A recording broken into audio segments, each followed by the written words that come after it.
तो दोस्तों एक बार फिर से स्वागत है आपका इंडस्पोर्ट एंड एनालिसिस में। आज का जो ये वीडियो है ना, इसमें हम पुतिन की उस ट्रेन की बात करते हैं जो रशिया के सेंट पीटर्सबर्ग से सीधे इंडिया आ रही है।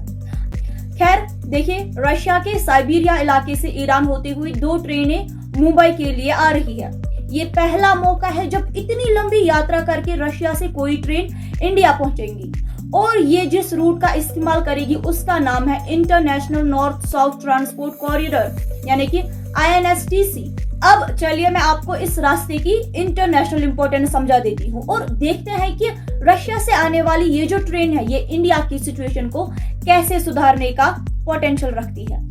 देखिए, INSTC करीब 7200 किलोमीटर का लंबा एक मल्टीमोड नेटवर्क है, यानी इसमें रेल, रोड और समुद्री रास्ते का इस्तेमाल किया जाता है। ये इंडिया को सेंट्रल एशिया होते हुए सीधे रशिया से कनेक्ट करता है। रशिया से चली ट्रेनें कजाकिस्तान, तुर्कमेनिस्तान और ईरान के चाबहार पोर्ट से समुद्री रास्ते होते हुए मुंबई पहुंचेंगी, यानी कि जहां रेलवे ट्रैक होगा वहां ट्रेन चलेगी और जहां पे समुद्री रास्ता होगा वहां पे समुद्री जहाजों के जरिए माल पहुंचाया जाएगा। इसका यही मतलब है। और ये जो कॉरिडोर है ना, इस कॉरिडोर के नेटवर्क में दुनिया के 10 देश शामिल है और इसका इस्तेमाल दूसरे रास्तों के मुकाबले में ज्यादा होता है। अब ज्यादा क्यों होता है उसकी कोई वजह होगी। जी हाँ, देखिए ये जो रास्ता है ना, ये स्यूज कैनल वाले रास्ते के मुकाबले में 30% सस्ता और 40% छोटा होता है। अगर आपको ऐसे नहीं आया समझ तो मैं आपको यहाँ पे आसान भाषा में समझाती हूँ। देखिए, अगर स्यूज कैनल के रास्ते पहुंचने में हमें 10 दिन लगेंगे तो इस रास्ते से सिर्फ हमें 6 ही दिन लगेंगे। जी हाँ, और देखिए इंटरनेशनल सैंक्शंस की वजह से रशिया जो है वो इस रास्ते का इस्तेमाल बढ़ाना चाहता है, ज्यादा से ज्यादा करना चाहता है। रशिया यूक्रेन वॉर के चलते सी ट्रेड रूट पर कुछ रेस्ट्रिक्शंस यानी पाबंदियां फेस कर रहा है, इसलिए इस कॉरिडोर की इकोनॉमिक और स्ट्रेटेजिक इंपॉर्टेंस बढ़ रही है।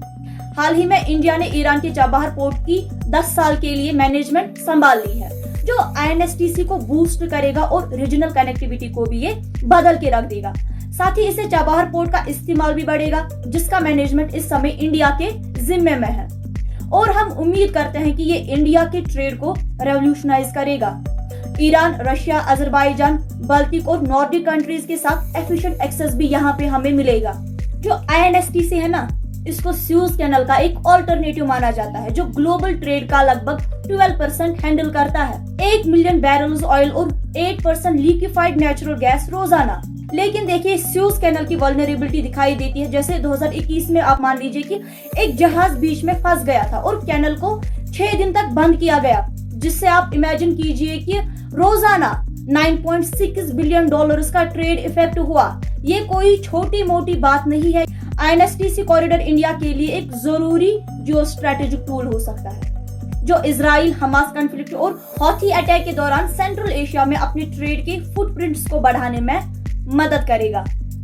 यहाँ पे हमें एक बात समझने की बहुत जरूरत है। देखिए, इंडिया के चाबहार पोर्ट ईरान में इंडियन कार्गो के लिए एक बड़ा गेटवे का काम कर सकता है, इसमें कोई भी शक नहीं है। जैसे आप मान लीजिए कैंडला, JNPT, मुंबई, मोरमुगांव, कोचीन और मैंगलोर जैसे बंदरगाहों से central Asia, Turkmenistan, Uzbekistan, Kazakhstan और नॉर्दर्न यूरोप तक ईरान और किसके जरिए, रशिया के जरिए।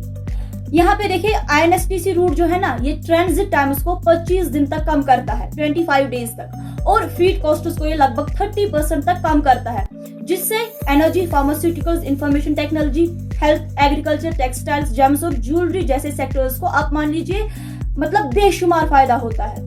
ये नया रूट इंडियन इकोनॉमी को काफी बदल के रख सकता है। अब देखिए, जो इंडिया है ना, इन्होंने यूक्रेन वॉर के चलते स्टील प्रोडक्शन के लिए रशिया से कुकिंग और मेटलर्जिकल कोल के इंपोर्ट्स को बढ़ाया है, यानी कि ज्यादा कर दिया है। और देखिए, जो पावर जनरेशन है इसके लिए थर्मल कोल के इंपोर्ट्स को भी इंक्रीज किया है और इंडिया ने अपनी रिन्यूएबल एनर्जी कैपेसिटी बढ़ाने की कोशिश भी की है। लेकिन पावर जनरेशन के लिए कोल पर अपनी डिपेंडेंस को बढ़ाने की उम्मीद भी है। मेटलर्जिकल कोल के इंपोर्ट्स रशिया से 3 साल में 3-fold यानी तिगुना बढ़ गए हैं। 2023 से 2024 में लगभग 15.1 मिलियन टन तक पहुंच गए हैं। अगर आप मुझसे इसका कारण पूछेंगे तो मैं आपको बताती हूँ कि इसका सबसे बड़ा कारण है कम प्राइसेस, जबकि ऑस्ट्रेलिया से इंपोर्ट्स कम हो गए हैं। खैर देखिए, रशिया का हिस्सा इंडिया के मेटलर्जिकल कोल इंपोर्ट्स में 2021 टू 2022 में 8% से 21% तक बढ़ गए हैं। देखिए, आयरन ओर और मेटलर्जिकल कोल जो है ये स्टील प्रोडक्शन में जरूरी इंग्रेडिएंट्स होते हैं और इंडिया अपने मेटलर्जिकल कोल के डोमेस्टिक डिमांड को पूरा करने के लिए इंपोर्ट्स पर डिपेंड है। लेकिन मेट कोल पर एक्सपोर्ट टैक्स और लॉजिस्टिक्स कॉस्ट को बढ़ाने के कारण समय के साथ रशिया से इंपोर्ट्स कम होने की उम्मीद भी है। अब यहाँ पे हमें एक जरूरी बात समझनी है। देखिए, जो international trade for the southern sea और INSTC है ना, ये इंडिया को सेंट्रल एशियन कंट्री से एनर्जी की सोर्सिंग में मदद कर सकता है, जहां से इंडिया को रेड सी यानी कि लाल सागर और स्ट्रेट ऑफ हॉर्मुज के ट्रेड चोक पॉइंट्स के जरिए सिग्निफिकेंट एनर्जी इंपोर्ट्स है। राजन सुदेश रत्ना, जो UNSCAP के डेप्यूटी हेड और सीनियर इकोनॉमिक अफेयर्स के ऑफिसर हैं, उनके मुताबिक अगर हम देखें तो उन्होंने बोला है कि सेंट्रल एशिया कम प्राइसेस और अच्छी कनेक्टिविटी के कारण एनर्जी सिक्योरिटी के लिए एक सूटेबल सोर्स हो सकता है। अब आपका इस बारे में क्या कहना है? आप हमारे साथ अपने विचार कमेंट सेक्शन में शेयर कर सकते हैं। मिलते हैं अगली वीडियो में, तब तक के लिए आप अपना ख्याल रखिएगा। शुक्रिया।